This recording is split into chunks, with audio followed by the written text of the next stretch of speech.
Kalau dari perspektifnya Cohen tuh gimana sih soal doa? Ya, karena jujur. Cohen tuh bukan tipikal orang yang religius gitu. Dan bukan tipikal orang tuh yang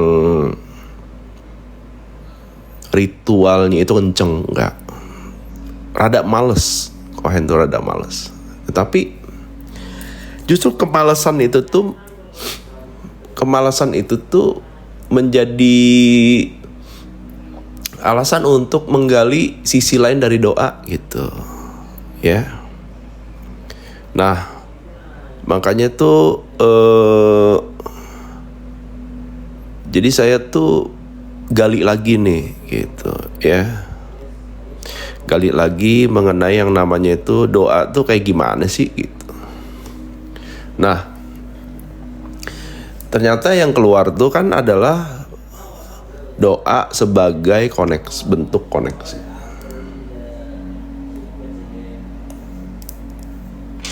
Ya. Maksudnya gimana? Ya ntar kita gali ya. Nah, jadi saya sampaikan materinya dulu ya. Nanti abis materi kalau ada yang mau nanya baru nanya, oke? Jadi saya sampaikan dulu materinya. Nah, doa menurut saya ya, adalah sebuah mekanisme koneksi. Ya, cara koneksi tuh. Ya. Antara siapa? Antara dirimu dengan semesta dan juga Sang Pencipta. Jadi antara dirimu dengan semesta dan Sang Pencipta itu terkoneksi lewat yang namanya doa. Ya.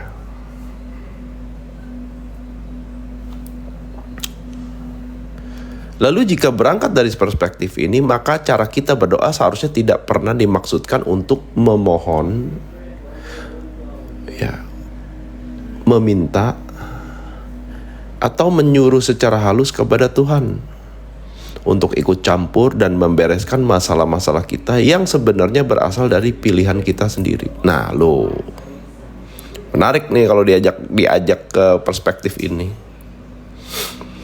Ya. Berarti kalau dari perspektif koneksi, doa itu sebenarnya bukan soal meminta, memohon, atau menyuruh. Ya.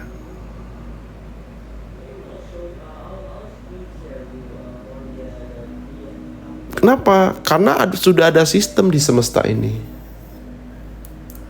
yang dimana sistem itu mengatur semua kehidupan di alam semesta beserta isinya.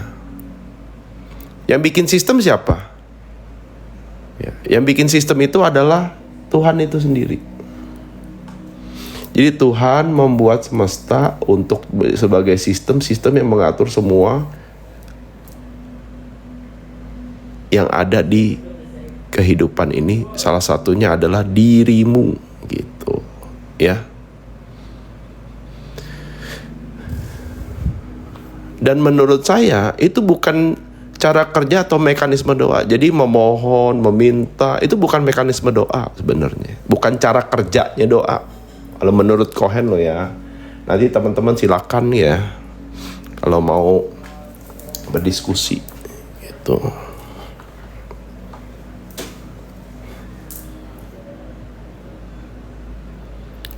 Namun menurut kesadaran saya, doa itu adalah sebuah teknologi sistem semesta yang meliputi kita semua dan diciptakan untuk mengatur koneksi serta koherensi. Koherensi itu keselarasan ya, atas seluruh makhluk hidup yang ada di kehidupan sekarang ini. Makanya gak ada yang kebetulan tuh sebenarnya kalau menurut sistem. Semua sudah diatur sedemikian sempurna. Ya, jadi proses meminta kamu, memohon kamu, menyuruh kamu secara halus itu sebenarnya justru itu bukan mekanisme doa tuh yang tanda kutip tuh yang mewakili koneksi gitu. Karena ini koneksi ini nih eksklusif nih. Ya, koneksi ini eksklusif. Kamu nggak butuh maklar guys untuk terkoneksi dengan Tuhan dan semesta itu. Kamu nggak butuh maklar. Ya. Jadi kamu nggak perlu tukang nitip doa tuh, nggak perlu guys, nggak perlu just tip doa.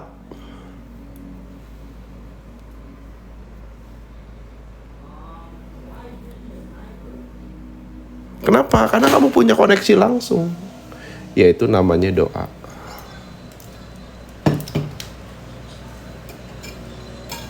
Kan bisa langsung doa, bener nggak? Ngapain butuh maklar, butuh satu figur otoritas baru gitu loh, hanya untuk mengatur kamu bagaimana cara terkoneksi dengan semesta dan sang pencipta. Ketawa dia. Jangan mau guys dimaklarin gitu ya.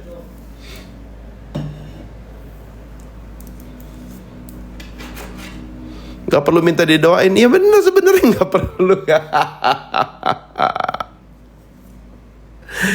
Kamu mau doain orang, kalau orang itu gak connect guys, percuma guys. Gimana gitu ceritanya, paham gak? Gimana gitu loh. Ya, kamu doain orang yang orang itu tuh kena mental block di sini, nggak ada koneksi, putus-putus sinyal dan no connection, gitu loh, paham nggak?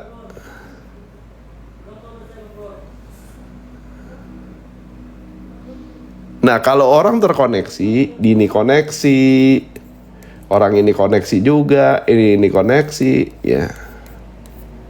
Nah itu bisa saling bertukar koneksi. Tetapi tetap aja kamu harus berdaulat atas dirimu sendiri.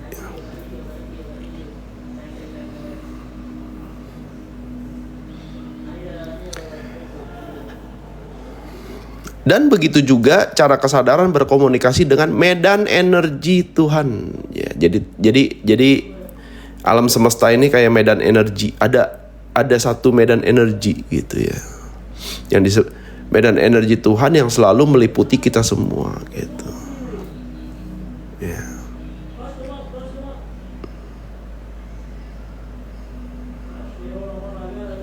Contoh kayak gini nih.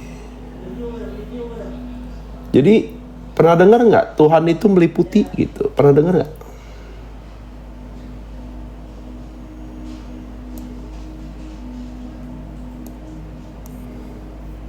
Pernah dengar kan Tuhan itu meliputi gitu? Sering banget, oke.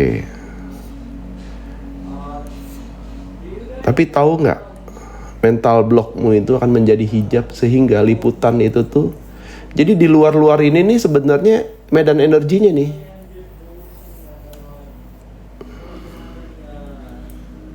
Yang membuat kamu tidak diliputi adalah mental blockmu sendiri yang disebut sebagai hijab.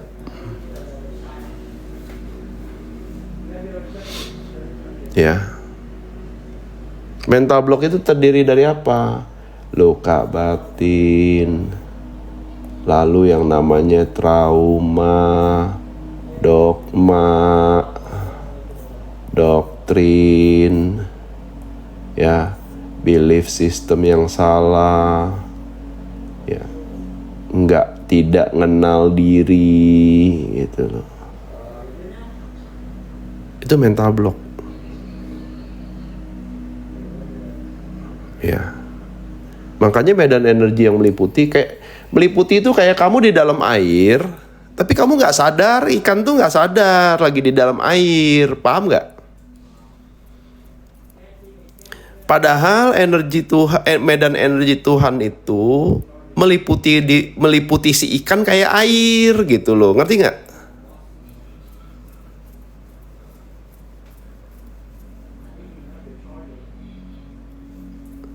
Gitu. Jadi sebenarnya kamu nggak pernah terpisah. Cuman kamu dibatasi sama mental blockmu sendiri yang di-create oleh siapa nih? Yang dibikin ini siapa nih coba? Siapa yang bikin mental block itu?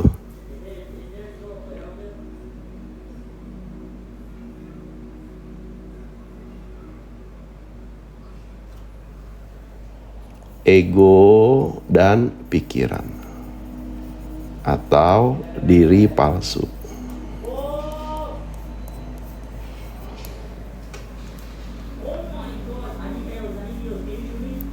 Nah, udah mulai pada pinter ya. Ya. Simple sebenarnya guys. Simple. Masalahnya adalah kadang-kadang manusia nyari yang ribet.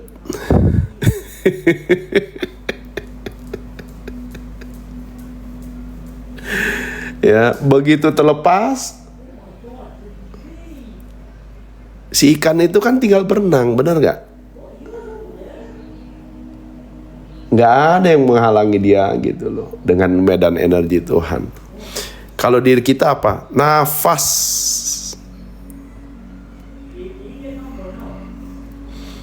Nggak kelihatan nafas tuh. Nafas tuh adalah pertanda medan energi Tuhan itu ada. Coba bayangin guys, kalau nafas itu ya cuma di hari-hari tertentu, selesai kamu.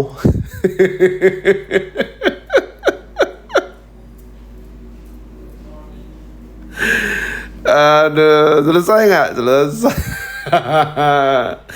Ya, 5 menit aja ya nafas. Untuk 5 menit ke depan napas nanti akan ini dulu ya, karena ada maintenance gitu ya kata. Nah, itulah medan energi Tuhan yang gak pernah terpisah sebenarnya dan meliputi kita semua gitu loh.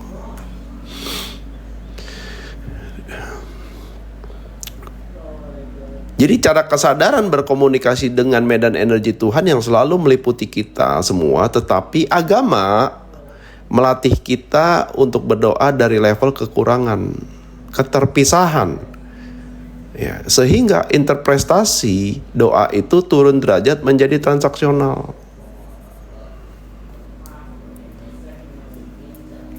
Nah, lo.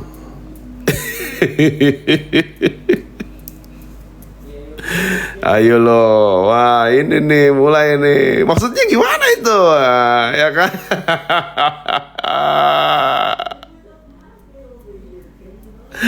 Halo ya. Ayo lo. Dan ditutup dengan mode penantian yang tidak pasti kapan terjawabnya doa-doa itu. Nah lo.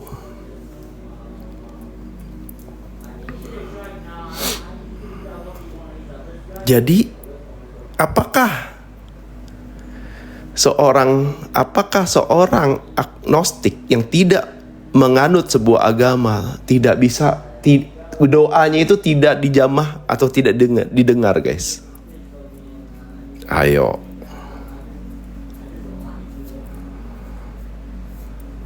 Sama. Karena semua makhluk spiritual yang dimana di dalamnya ada spirit, ada bagian dari Sang Pencipta di dalam diri dia. Agama hanya mengatur supaya kamu itu ya tidak terjebak terus di dalam ini. Ah, itu fungsi agama tuh, mengatur. Thank you. Ya, jadi agama hanya mengatur supaya kamu nggak kelamaan di sini, yuk keluar gitu. Agama ngajak kamu balik ke jalan yang benar gitu. Tapi kadang-kadang orang itu tidak memahami esensi dari berdoa di level ritual agama. Kebanyakan ya. Yang terjadi adalah apa? Transaksional. Wah, kalau saya ritualnya kenceng nih, pasti doa saya yang paling didengar. Entah dulu.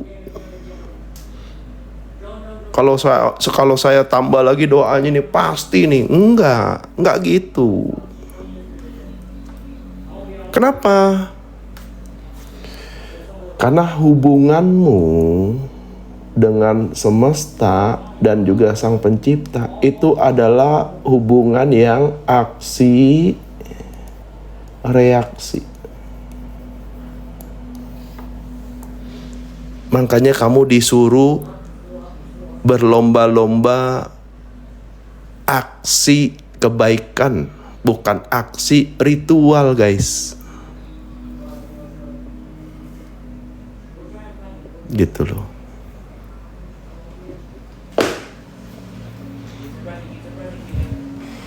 Ya. Kan disuruh berlomba-lomba berbuat kebaikan, bukan berbuat ritual, guys.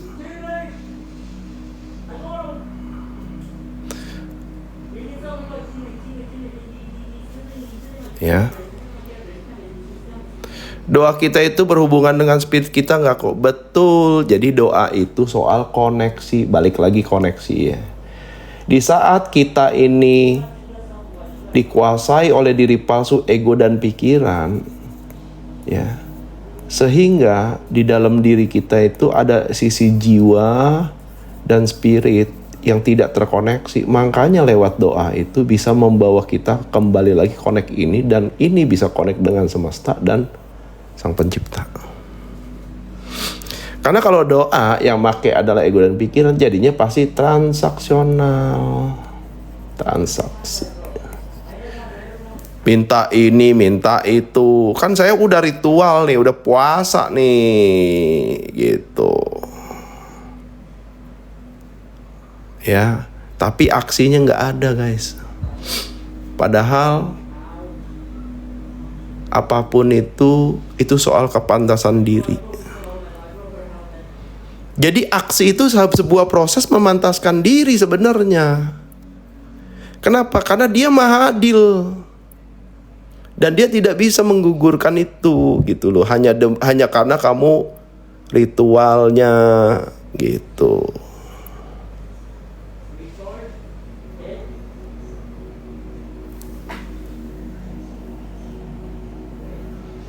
Udah itu, abis ritual, ya transaksional, abis itu disuruh nunggunya nggak tahu kapan gitu. Ya nggak akan hadir kalau nggak ada aksi, kalau kamu nggak berubah diri, kalau kamu nggak sampai merubah perilaku menuju akhlak. Percuma, guys, percuma. Kalau doa kamu tuh kenceng, tapi kalau kamu masih di dualitas, benar salah baik buruk, ya fokus ngurusin orang mah selesai, udah nggak ada gunanya.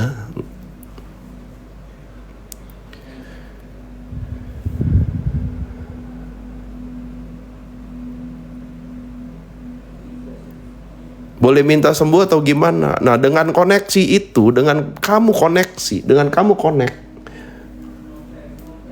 kamu akan berserah. Di saat kamu berserah, kamu tenang. Di saat kamu tenang, nah, otak akan mengalami kondisi homeostatis yang dimana dia bisa membawa tubuhmu kembali ketenangan, dan tubuhmu bisa mengaktifasi self healing.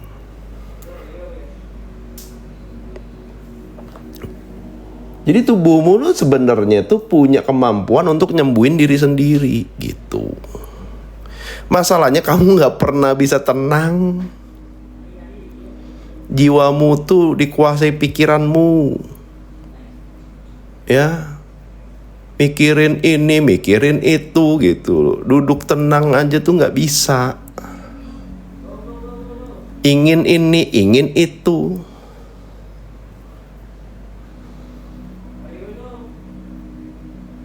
Tubuh tuh butuh jiwa yang tenang agar tubuh bisa ngurusin dirinya sendiri. Self healing dia. Beneran, guys, beneran. Orang-orang yang meditasi itu tubuhnya itu lebih cepat metabolismenya. Jadi dia punya cukup energi untuk apa? Untuk menyembuhkan dirinya sendiri. Tubuh tuh, kecanggihan dari tubuhmu gitu. Tetapi jika dari paradigma kesadaran ini sangat berbeda. Berdoa itu dilihat dari sebagai proses koneksi yang perlu diselaraskan dengan frekuensi tertinggi, yaitu frekuensi ilahiyah. Jadi kita bicara mengakses frekuensi yang lebih tinggi. Ya. Antara keilahian di dalam dirimu dengan Sang Ilahi.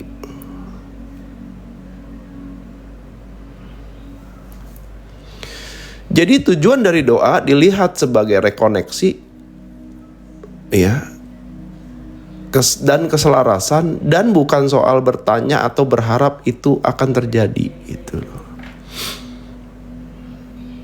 Tetapi dalam kesadaran doa di level ini, si subjek, yaitu dirimu, berbicara soal keyakinan semua itu sudah ada. Dan semua tergantung kepantasan diri dan level kesadaran dirinya saja. Apakah selaras, ya, atau tidak dengan frekuensi ilahiyah itu.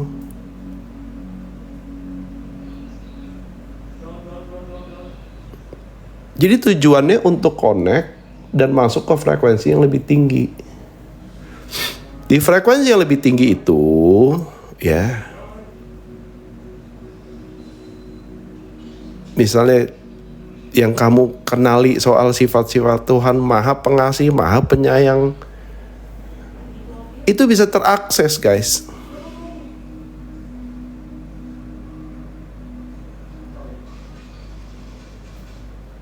Asal kamu bisa terkoneksi. Uang tuh frekuensi tinggi loh. Keberlimpahan itu frekuensi tinggi loh. Kalau kamu masih mental miskin, takut ini, takut itu, mental korban, yang pantas aja gitu loh, ya. Muter-muter di situ aja gitu. Ya. Saya nggak mau mental miskin kok. Ya tapi masih ngemis gimana?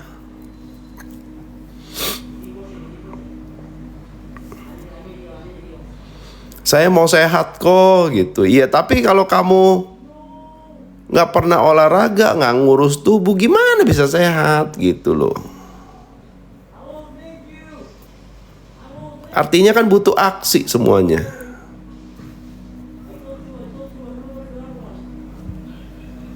Ya.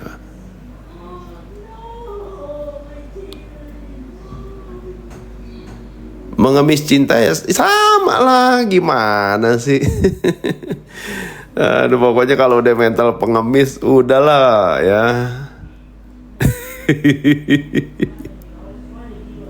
Berarti kamu nggak connect, guys. Doamu nggak tahu kemana connectnya.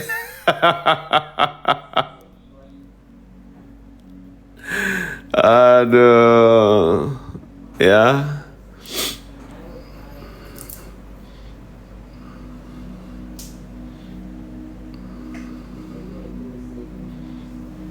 Inilah yang disebut sebagai terkoneksi, koherensi antara subjek dengan hypersubjek, antara subjek dengan hypersubjek, antara dirimu dengan Sang Pencipta yang menciptakanmu gitu. Dan itu terwujud lewat beberapa aspek yang menggunakan mekanisme yang mirip soal koneksi dan juga keselarasan, baik dengan yang ada di dalam dirimu sendiri, bahkan antara dirimu dengan yang di luar diri.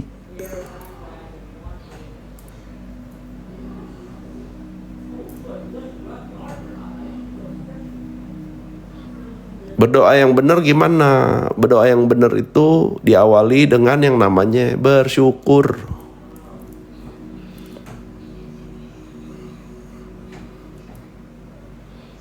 Ucapan terima kasih gitu.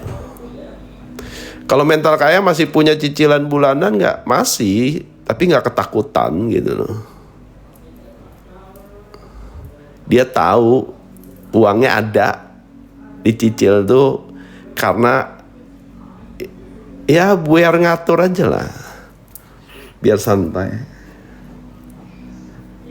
Nah kalau orang mental miskin tuh dipaksain gitu loh, pasti bisa ya tengah jalan macet ya kabur ya. Kenapa nggak ada perhitungan?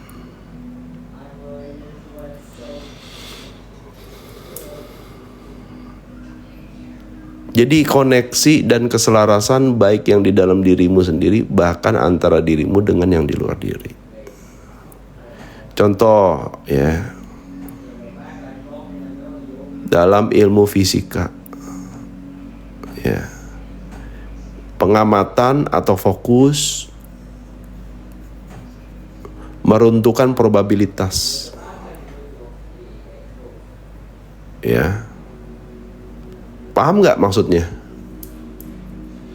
Orang yang fokus keluar diri dengan orang fokus ke dalam diri itu probabilitasnya jelas tuh. Persentase keberhasilannya tuh lebih tinggi.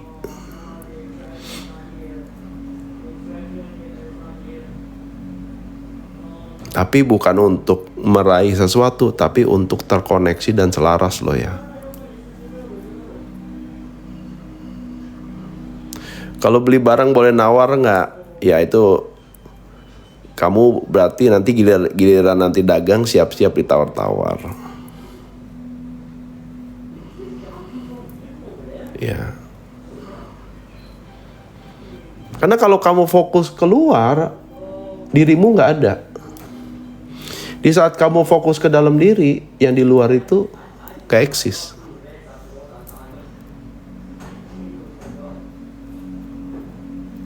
Jadi kuncinya di pengamatan.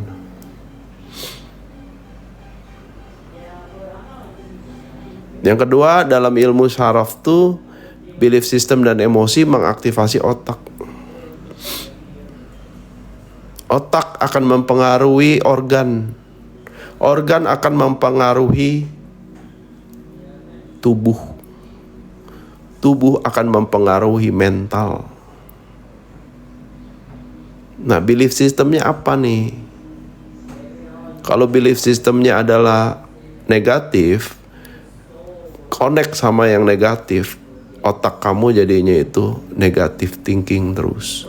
Kamu negative thinking terus jadinya bocor energi, organmu nggak dapet asupan energi, tubuhmu kekurangan energi, mentalmu kena.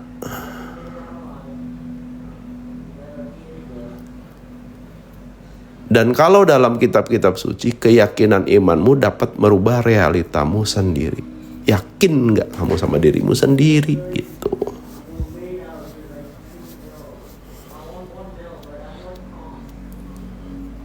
Jadi semua koherensi antara tubuh,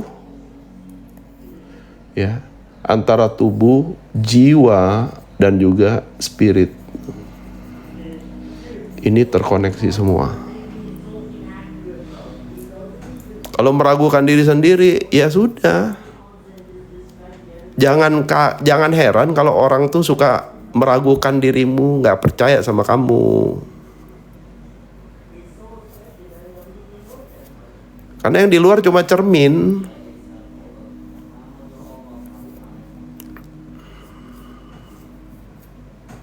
Ya. Kalau aku sering dizolimi orang kok, yo jangan-jangan awal mulanya karena kamu sering zolim ke diri sendiri. Aku nggak dihargai orang kok. Iya, kalau kamu aja nggak bisa menghargai dirimu, ya wajar. Ya.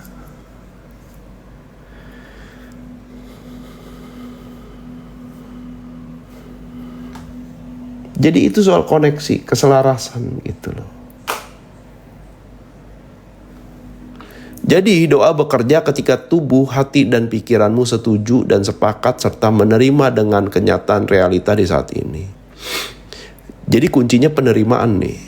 Sehingga dirimu tidak perlu lagi berdoa untuk memperoleh sesuatu, tetapi dirimu berdoa dari keadaan di mana apa yang kau butuhkan itu sudah ada di frekuensi tertentu, dan kita hanya perlu menyelaraskannya, terkoneksi dengan lewat doa.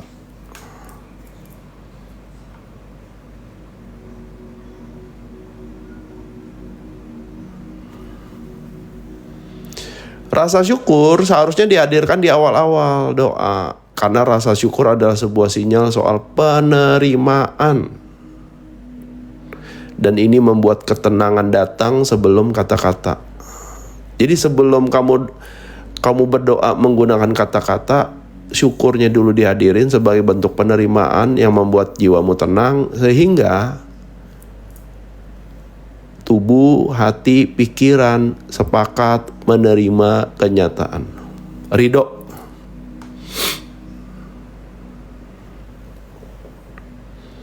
Karena regulasi menstabilkan dirimu, maka doamu itu tidak perlu meminta Tuhan untuk datang kepadamu.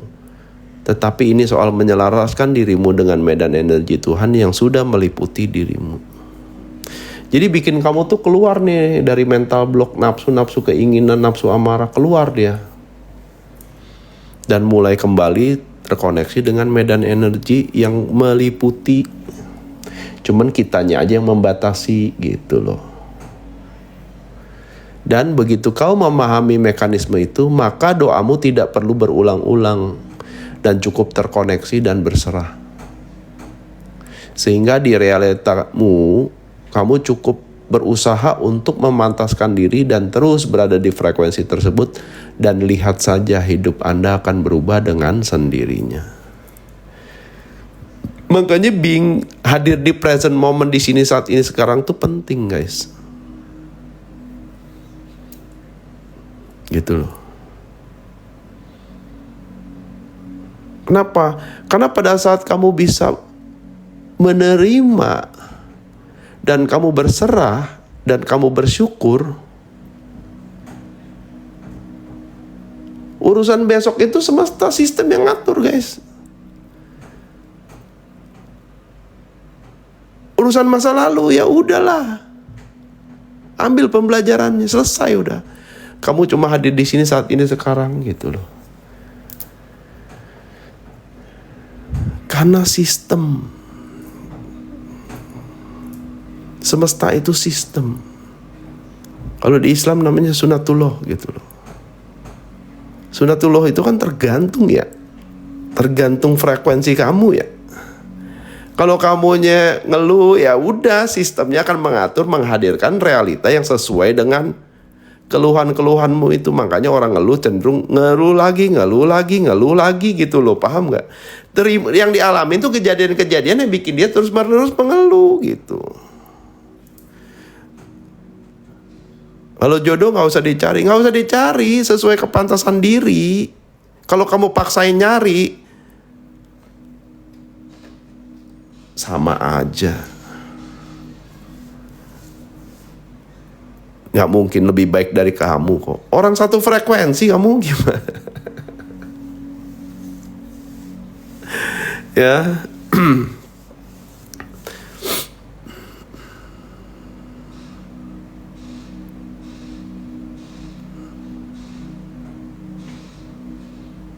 Kalau maksain, makanya orang-orang yang memaksakan tuh,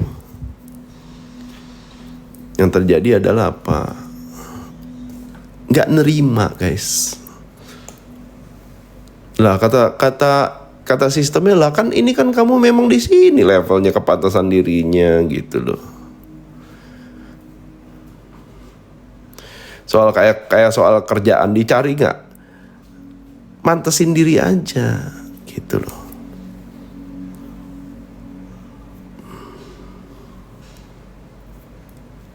Saya tuh nggak kerja, guys. Saya hanya memantaskan diri.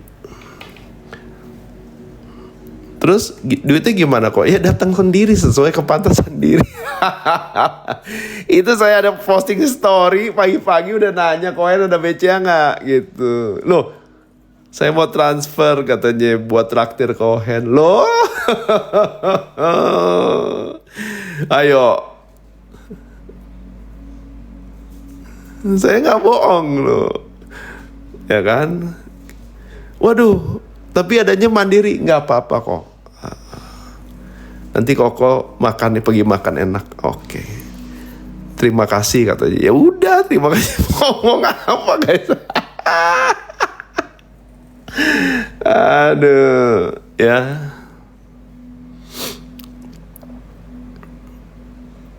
Nah, yang menarik adalah dari koneksi ini kamu akan mendapatkan arahan tuntunan. Untuk apa? Untuk kamu menjadi diri yang lebih baik lagi, bisa memantaskan diri lagi, dan bisa terus selaras dengan semesta dan juga Sang Pencipta. Sebenarnya apapun yang kamu alami itu udah diatur di semesta untuk kamu alami. Tujuan akhirnya supaya kamu bisa pulang ke Dia. Udah gitu aja. Kadang-kadang kita nggak nerima gitu loh.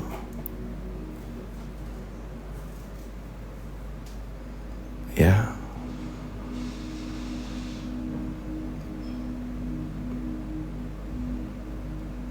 Cara mantasin dirinya gimana? Penerimaan dulu guys, penerimaan dulu, paling gampang. Ya. Di saat kamu bisa penerimaan, oh iya juga ya. Kamu gak akan bocor energinya. Kamu tiap hari tuh gak ngedumel aja tuh. Ya. Ini gara-gara dia kok aku begini gitu. Padahal orangnya juga udah dipanggil Tuhan gitu loh. Bisa begitu loh. Orangnya udah gak ada pun sakit hatinya gitu loh. Ya. Aku terbiasa sibuk kok. Terus disuruh diem kayak nyari mau ngapain. Nah itu kan udah habit ya. Coba dikontemplasi. Jangan-jangan sibuk tak menentu gitu kan. Kadang-kadang kita tuh gitu. Sibuk tak menentu, jadi sibuk tak menentu tanpa pertumbuhan jiwa. Nah itu yang bahaya tuh. Jiwanya gak bertumbuh, tapi hidupnya sibuk banget gitu. Motifnya apa? Kamu sibuk ngejar perolehan kah? Perolehan cuma 3, harta, tahta, cinta.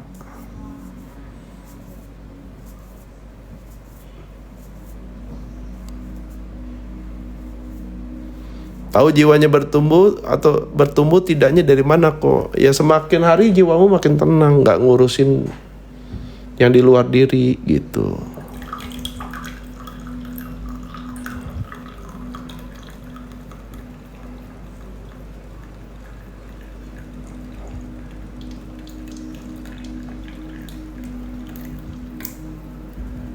Cara untuk bisa terkoneksi, belajar diem. Ya, belajar diem.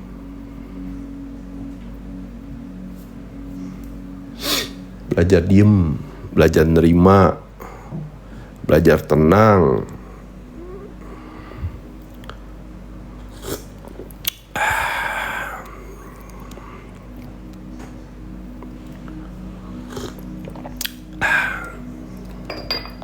Mau pahit kek, mau manis kek, itu kan pilihanmu sendiri ya.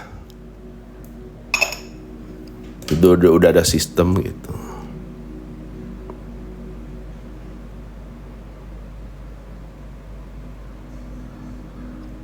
Untuk memantaskan diri setelah penerimaan terus apalagi, makanya dengerin koneksi itu. Soal nanti kamu akan menerima petunjuk dari koneksi itu. Nanti kamu akan dapet downloadan, arahan.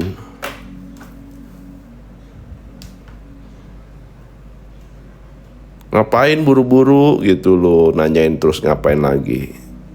Udah penerimaan belum? Sebat dulu. Ya benar juga. Paling tahu ini. Jangan loncat-loncat. Yang kalau loncat-loncat tuh pikiran biasanya.